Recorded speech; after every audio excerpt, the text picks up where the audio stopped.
Hey Alex, I hope you're doing well. I have gotten pretty ill over the last week, so I'm gonna do my best to just knock this out and go right back to bed, because I... What is that? Oh god. No, not again. These beats. They're too sick.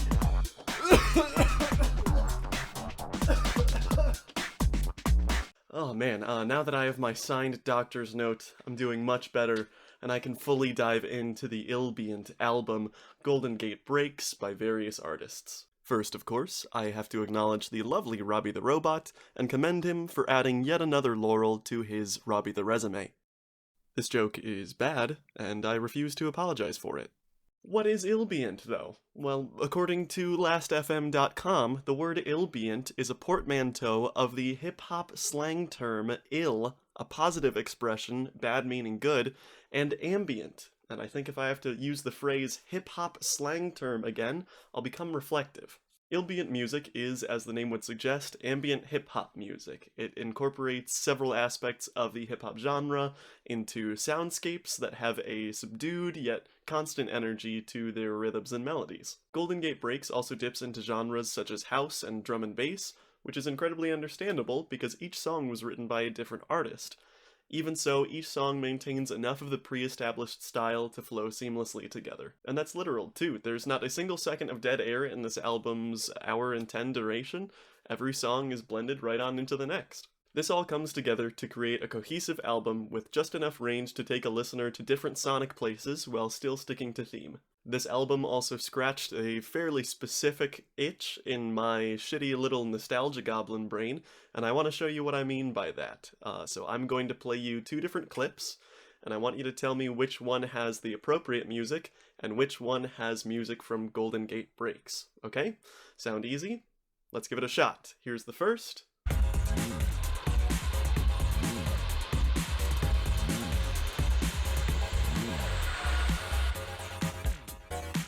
And here's the second.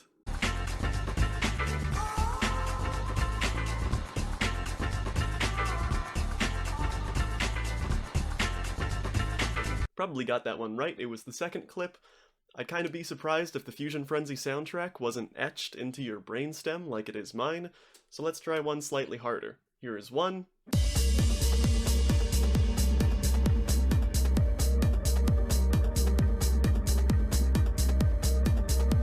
And here is two.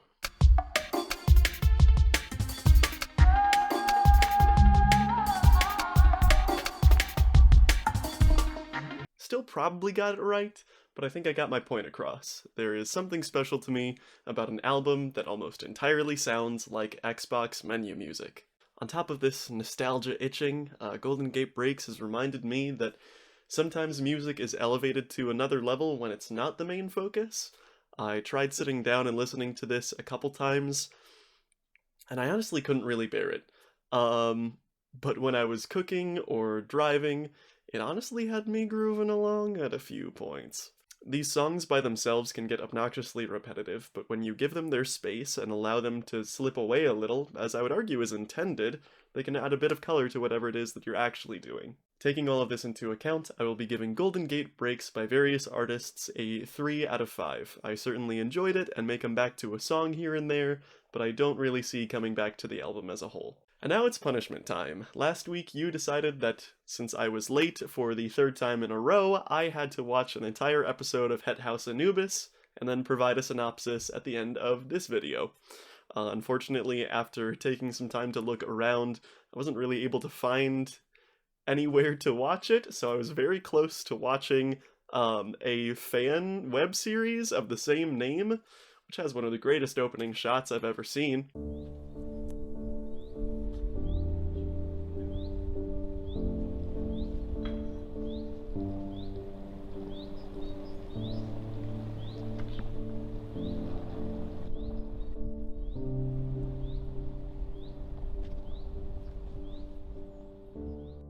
But you were kind enough to send me the real deal, so let's hop right to... Oh, wow. Wat is er? Fuck, jeez. This is... Mick, Super legit. The conflict of the episode starts when everyone wakes up and finds a note from the groundskeeper saying that homecoming is cancelled. Even though homecoming is cancelled, Jeff still asks Betty to homecoming, and hey, what do you know, she says yes. Later in class, Carol is really just fed up with it. Everyone is carrying on as if it's life as usual. No one even cares that homecoming is cancelled. She can't take it anymore. We then go to a trailer for the episode that we are currently watching. Oh, and hey, now it's time for that kick-ass opening. Halfway into the episode. Now here comes the principal to see what the hubbub is about, and the kids tell it to him straight. Carol has to go to homecoming this year or she will die. The principal, who hadn't been told it was cancelled, is furious, and after some talking, he says homecoming is back on. Now that homecoming is back, Betsy is not happy about actually having to go with Jeff to it, and she storms out of French class to get a smoke outside. Uh-oh, here comes Jeff to confront her though. And then she coughs. That's what you get for smoking, Betty.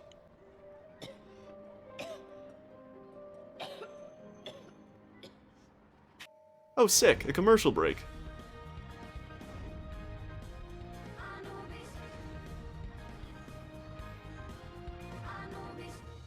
Now here comes someone's mom because she's got the hots for the old groundskeeper, but he's not having any of it at all. He's so pissed, he's going to very gently knock over this bowl of fake eyes.